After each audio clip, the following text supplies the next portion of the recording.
Do you know what the biggest financial mistake in the world is? It's not buying expensive things. It's not taking loans. It's not even losing money. The biggest mistake is believing that saving money alone will make you rich.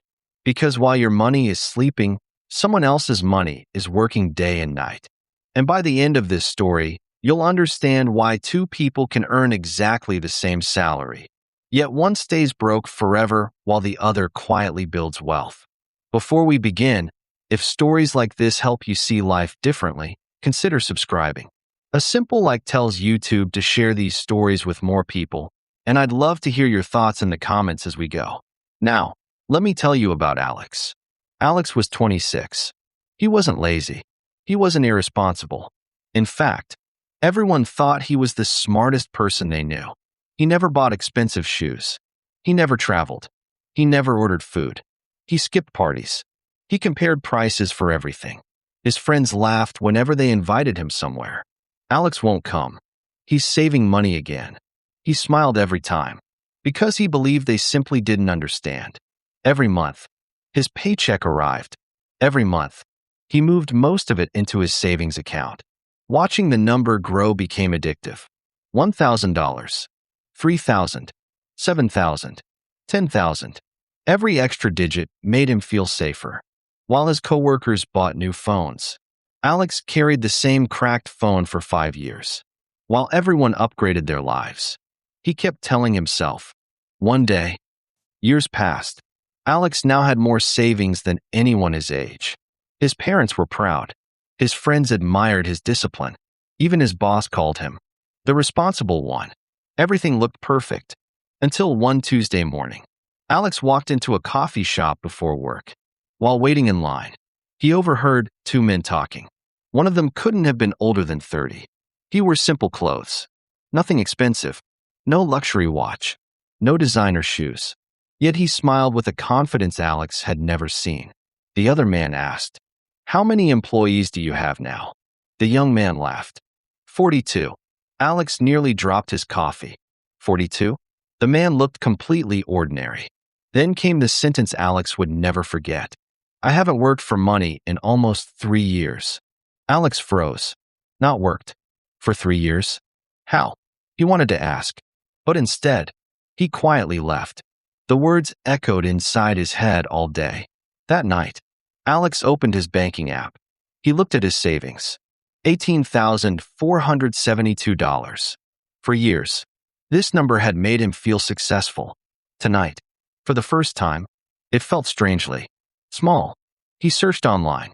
How do people become financially free? Hundreds of videos appeared.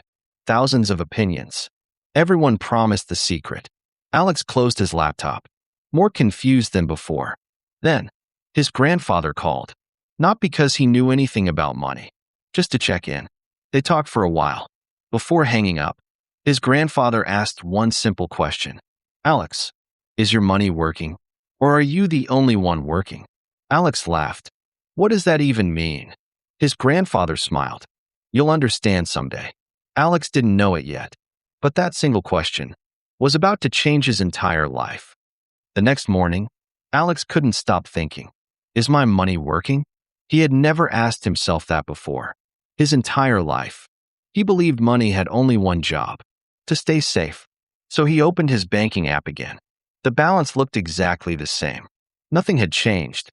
Nothing had grown. His money wasn't losing much, but it wasn't really moving either. For years, he had been proud of protecting it. Now, for the first time, he wondered if he had been protecting it from opportunity. And that's when everything began to change. That night, Alex couldn't sleep. He kept hearing the same sentence. Is your money working? Or are you the only one working? It sounded simple, but it wouldn't leave his mind. He opened his banking app. $18,472. The number looked exactly the same. For years, this balance had given him peace. Tonight, it gave him anxiety. He realized something strange. Every dollar inside that account had cost him hours of his life. Some dollars had cost him 8 hours. Some had cost him weekends. Some had cost him saying no to vacations, birthday dinners, family trips. He had traded years of his life for that number. And now, The number was just sitting there, doing nothing. The next morning, he went to work like always. The same train, the same office, the same desk, the same computer, the same meetings. Everything felt different. Not because the office had changed, because he had. For the first time, he looked around. His co-workers weren't just working. They were surviving. Everyone waited for payday. Everyone celebrated Friday. Everyone feared Monday. 30 years of this. Then retirement. Was this really the plan? During lunch, his co-worker Sarah sat beside him. She noticed he was unusually quiet. "You okay?" Alex nodded. "Can I ask you something?" "Sure. If you suddenly stopped working tomorrow, how long could you live?" She laughed. "Maybe 2 months." "What about you?" Alex smiled. "Probably 2 years." Sarah looked impressed. "Wow, then you're doing great." Alex smiled back. But inside, he wasn't sure anymore. 2 years? Then what? Go back to work? He had spent years buying time, but he had never built freedom. There was a difference. A big one. That evening, Alex walked home instead of taking the subway. His head was full of questions. He passed a small bookstore. Normally, he would have kept walking. Instead, he stepped inside. An elderly man stood behind the counter. He smiled. "Looking for something?" Alex hesitated. "I want a book about money." The old man looked at him for a second. Then he asked, "Do you want to save money? Or do you want money to change your life?" Alex frowned. "Isn't that the same thing?" The old man smiled. "No." He disappeared between the shelves. A minute later, he returned with 3 books. He placed them on the counter. They all teach different things, but they all agree on one truth. Alex waited. The old man leaned forward. "Money is like an employee. If you lock it in a room, it cannot work." That sentence hit Alex harder than anything he had heard all week. Money, an employee? He had never thought about it that way. The old man continued. "Imagine hiring 100 workers, then telling all of them to sit in a warehouse forever. Would your business grow? Of course not. So why do people do exactly that with money?" Alex had no answer. That night, he bought the books.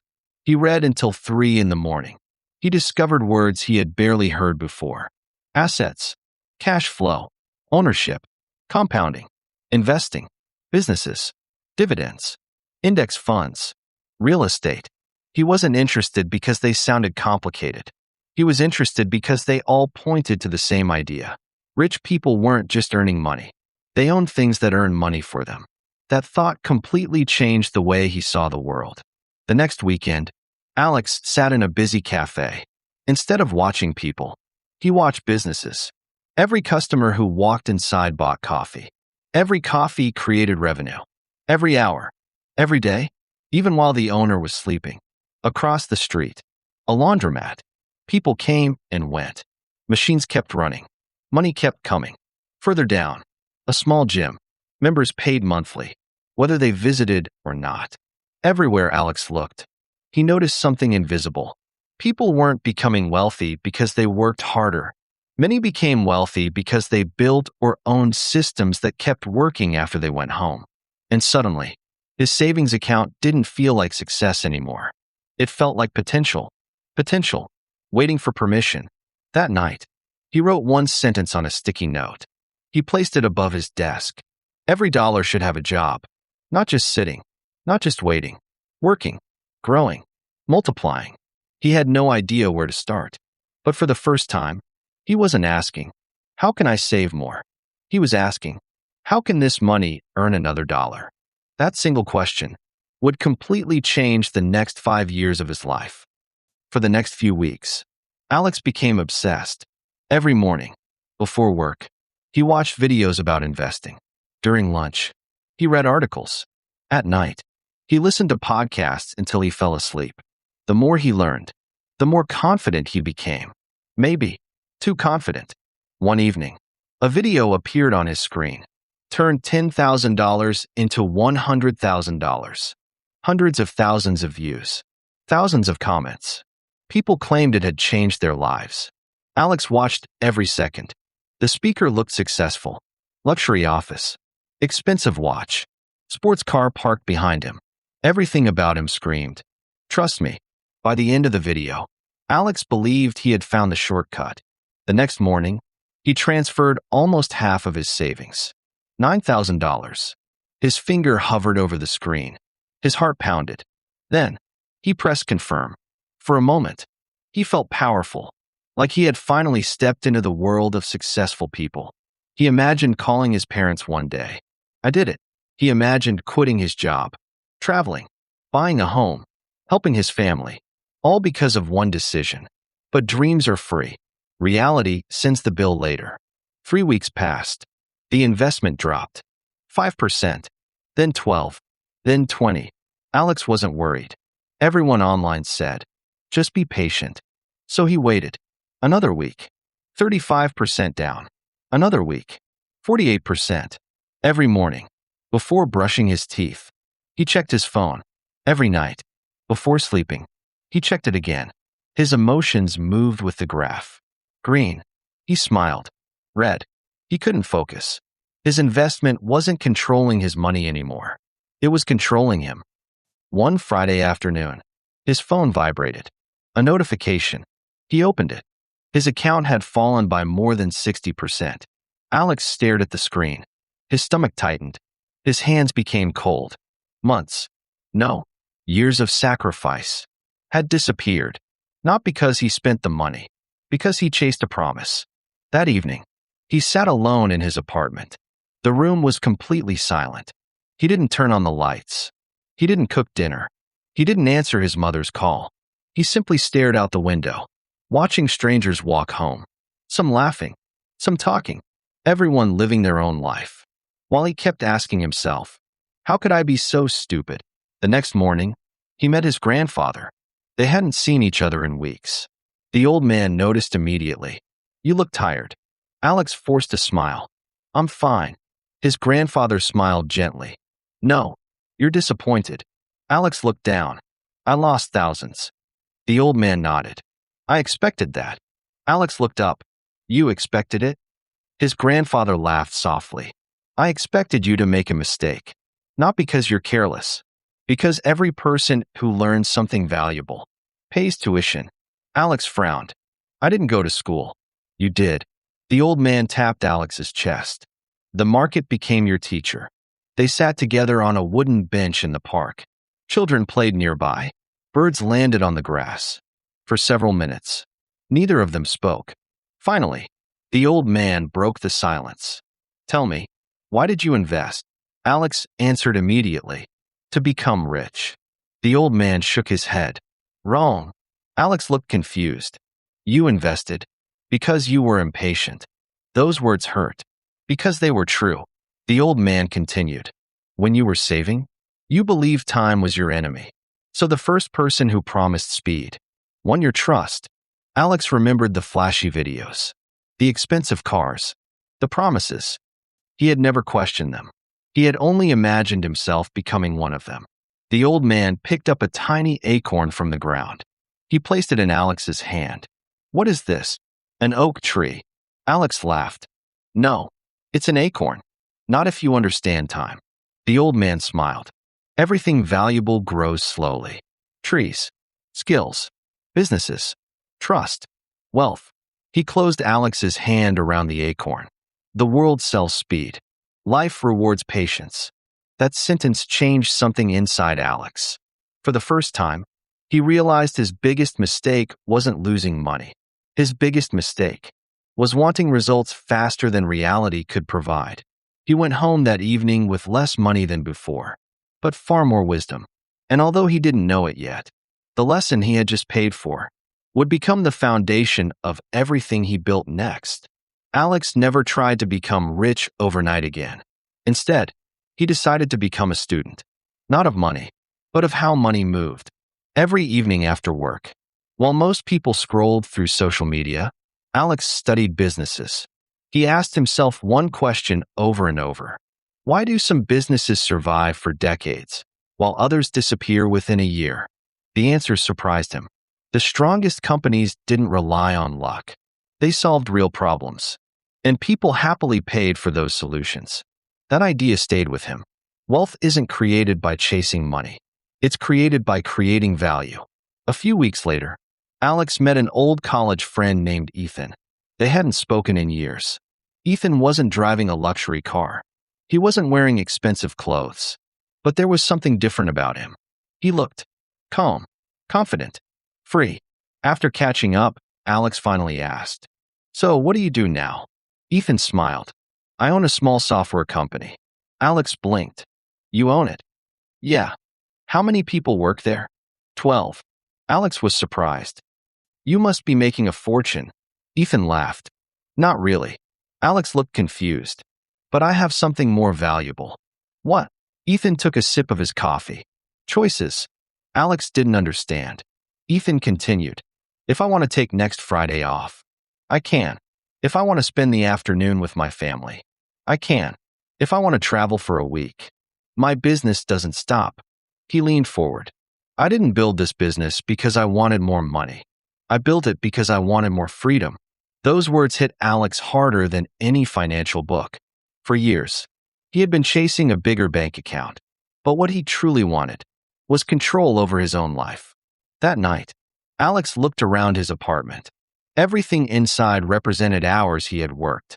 The couch, the television, the dining table, even the lamp.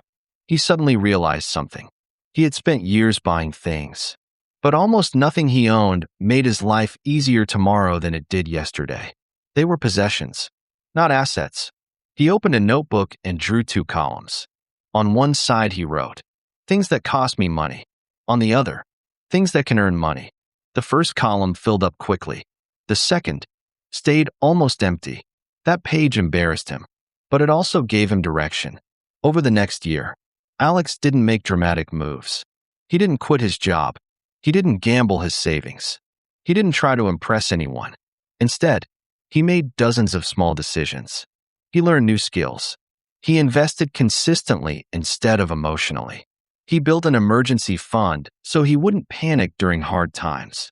He started a small online project after work. It didn't make much money at first. Some months, it made almost nothing. Other months, it earned enough to pay his internet bill. Most people would have quit. Alex didn't. Because this time, he wasn't chasing quick money. He was building a machine. A machine that could eventually earn money even while he slept. Months turned into years. His salary still paid his bills. But something else had quietly begun to happen. His investments were growing. His online project was attracting customers. People he had never met were buying something he had created. One morning, he woke up to a notification. "You received a payment." He smiled. Not because of the amount. It wasn't much. It was because he had earned money while he was asleep. For the first time in his life, his money and his work had continued without him. He remembered his grandfather's question, "Is your money working? Or are you the only one working?" Now, he finally knew the answer.